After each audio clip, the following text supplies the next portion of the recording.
Halo mkurugenzi. Namba ngeni. Nani wewe?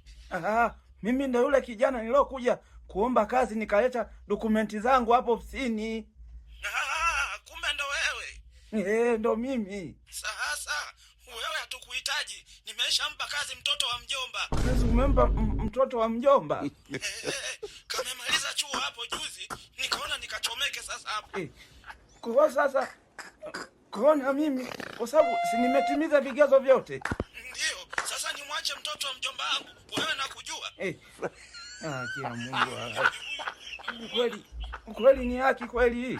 Haki iko mbinguni wewe. Nimwache ndugu yangu wewe nakujua. Hapa bora niendelee tu kutengeneza series yangu YouTube kikao cha wanaume. Maana kwa hali hii. Hivi ni wewe ndo unayetengeneza? Ni mimi. Unanifurahisha sana. Kusubscribe.